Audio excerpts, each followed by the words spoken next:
Hi and welcome to today's Mishna Brura. We're on chapter 102, number 4, through to the end of chapter 103. Asur la'avor keneged hamitpalelim. It is forbidden to pass opposite the one who's praying, but toch arbamot, within 2 meters. V'dafke lifneihem, but only in front of them. Aval betzideihem, but to their sides. Mutar la'avor v'la'amod. It is permissible to pass and to stand. So you're allowed to walk around to the side of somebody praying, but not within 2 meters in front of them. Number 5, im hishlim tfilato, if he concluded his prayer, v'haya adam acher mitpalel acharav, and there was another person praying behind him. Asur lifsor shlosh psiot, he is forbidden to take his 3 steps backwards, ad sheyigmor mishacharav et tfilato, until he will conclude, the one who is behind him, his prayer. Shimya says it because if he would take the 3 steps back, behold, it would be like passing in front of one who is davening. And you need to be careful with this. Even if the one behind you began praying after you, since he has already started, so you have to give him his space to daven. Mishna Brura says, number 4, asur la'avor, it is forbidden to pass over, to cross in front of somebody, because you negate his intention, you disturb his concentration, therefore, it is forbidden even if he is engaged then in the saying of Shema. The reason, because he blocks, interrupts between the one praying and the presence of Hashem. V'lifneihem, so then it wouldn't apply to Kriyat Shema.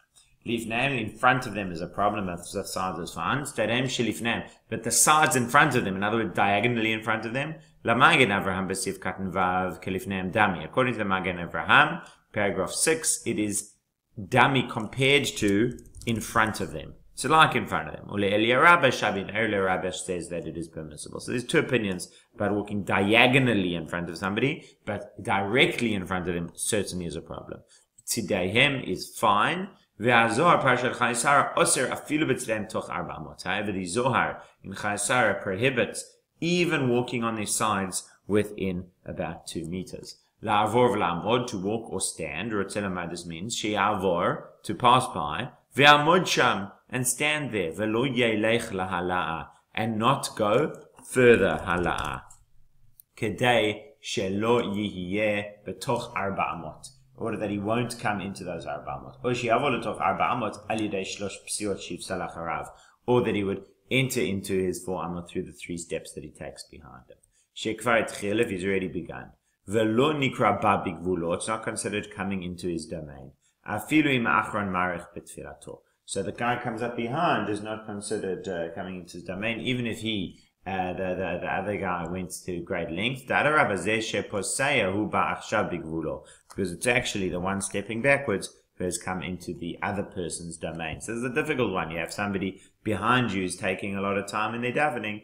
You just have to be patient and wait before you can take your 3 steps back at the end of the Amidah.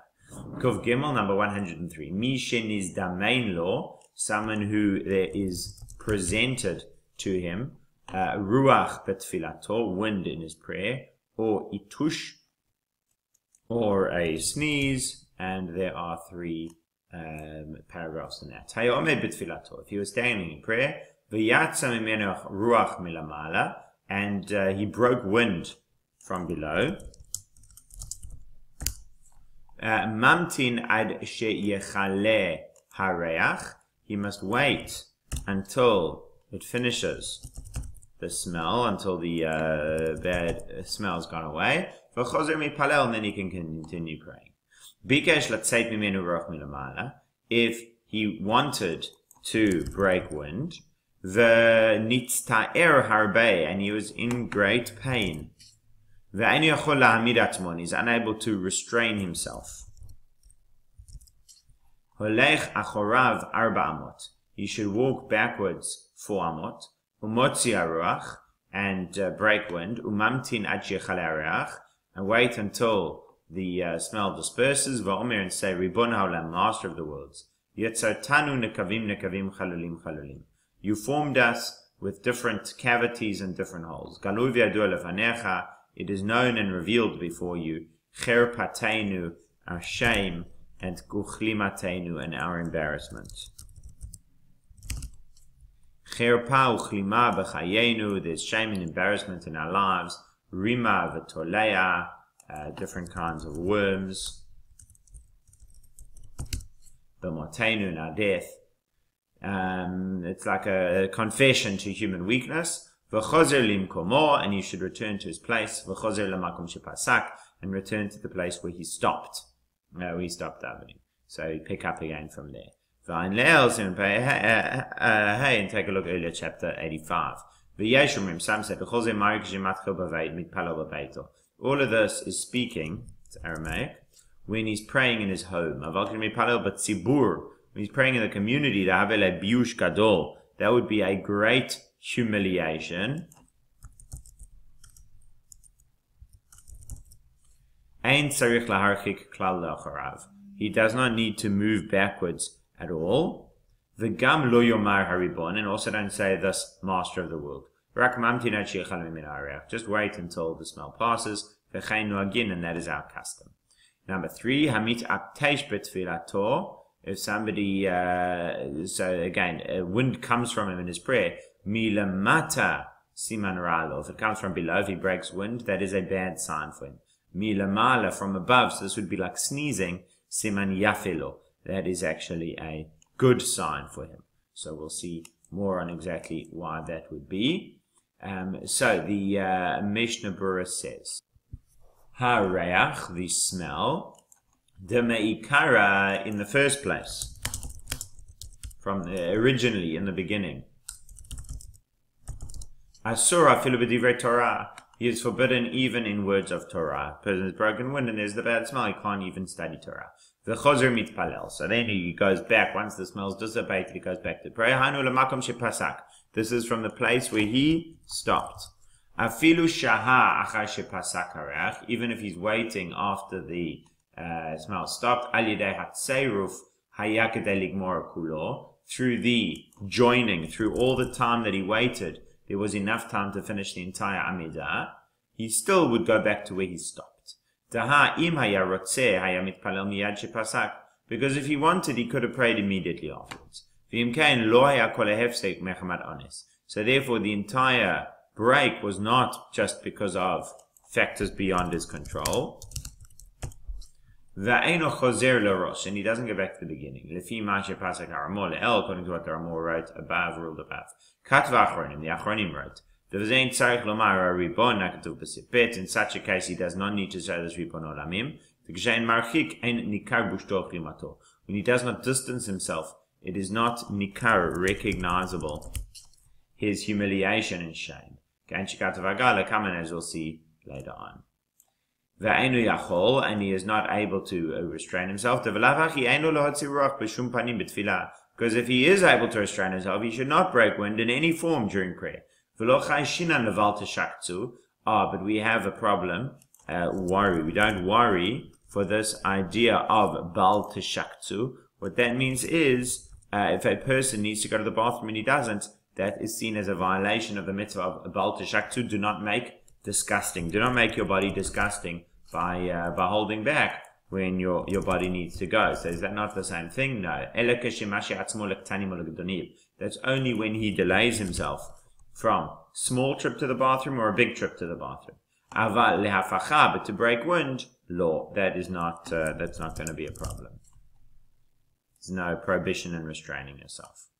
Venerally, it seems to me, al kol panim yireh, at least it seems appropriate lehaziz, to move tefillin, ulenatkan, and to put them away, take them off.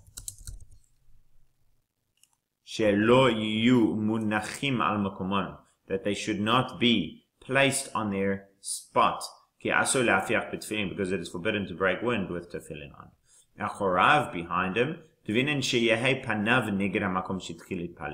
because we need that his face should be opposite the place we began praying. So why didn't he move to the side or anything else? because then he would be moving away from the place where, from the orientation of facing where he was facing. This shows that he still wants to turn to his tefillah. But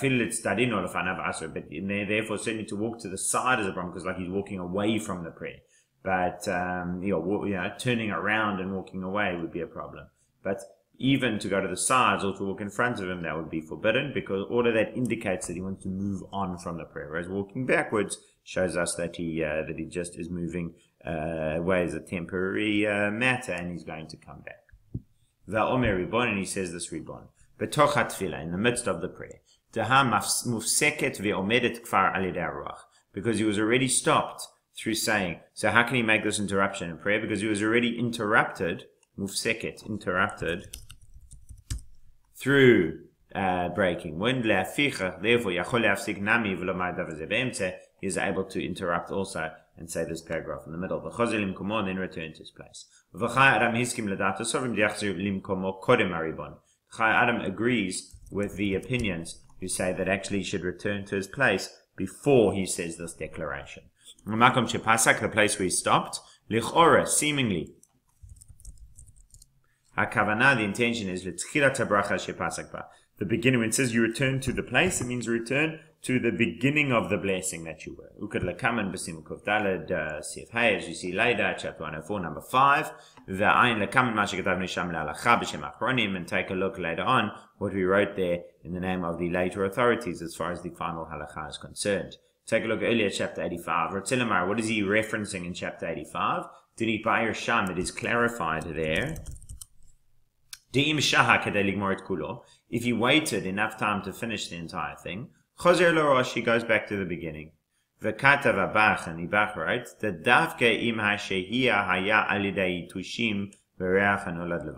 this is only if the waiting was through this breaking wind and verach hanodef, and the odor that emanates alone. And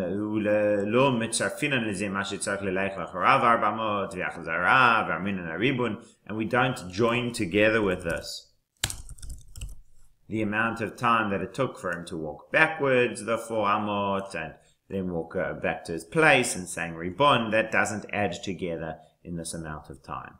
V'gam lo yomar, and also you shouldn't say this Ribbon if he's davening in the community. V'tov she'yaharher belibo, but it is good to think this in your heart, to do this kind of verbal confession to Hashem of apologizing for the human weakness, the weakness of your body.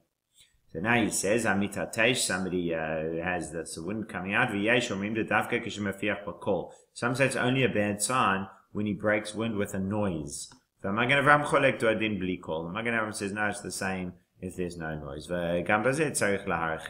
And also in such a case, he would need to move away because it isn't so much a function of the public nature of it.